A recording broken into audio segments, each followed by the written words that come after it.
I am Dr. Greg Castello, board certified family practice, and today I want to talk about body fat testing.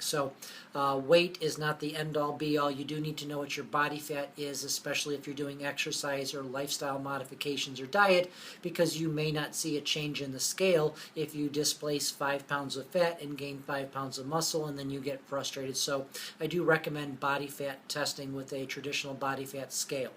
There's different ways we can body fat test, and the most accurate right now is whole body MRI. So you literally go in, you have a MRI of your body, and they can three-dimensionally reconstruct it and tell what is fat both under the surface as well as around your organs, and they'll give you a very exact number of what your body fat is. It's very expensive, more experimental, and you really couldn't go to the local MRI facility and get this done, but this is the gold standard for body fat testing.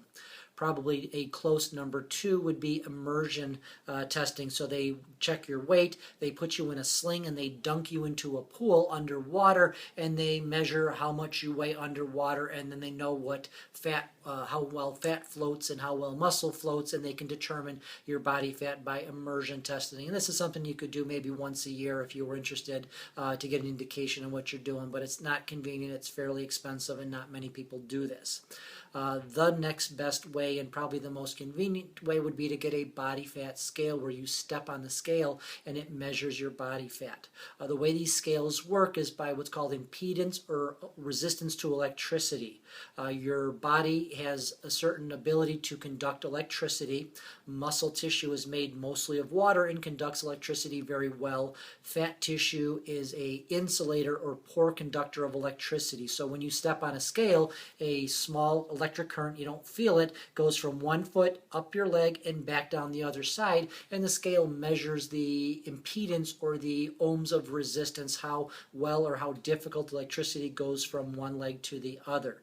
It relies on a table, and it calculates your sex, your age, your height, your weight, and your electrical resistance, and it determines a body fat percentage. Okay, it's not perfect, but it's very good. The most important thing you need to remember with this is that depending on how moist or how dry your skin is, it'll conduct electricity differently. So throughout the day, you may have a significantly different body fat testing based on how dry your skin is. What I like to do is every morning get up, you go to the bathroom, you haven't eaten breakfast yet, you take a shower, get out of the shower, dry off on the floor mat, you step on the tile floor a couple of steps, and then you walk across the bedroom floor and step on your body fat scale, and you'll find that you get very consistent numbers for a couple of reasons. One is because you've eaten nothing for the day, you've got an empty bladder that's consistent, so your weight every day is going to be pretty consistent by doing it that way.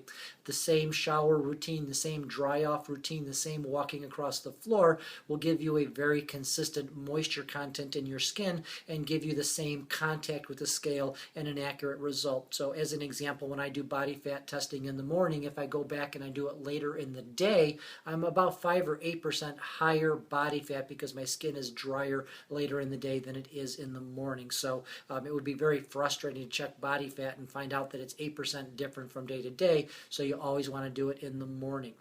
I am a big fan of Costco. You can go online. I just did it today for a patient, and go to Costco.com, look up scale, and they've got a very good body fat scale for $35. And I'd recommend something like that. I've seen them at the sporting goods stores as high as $80 and $100 for a similar type scale.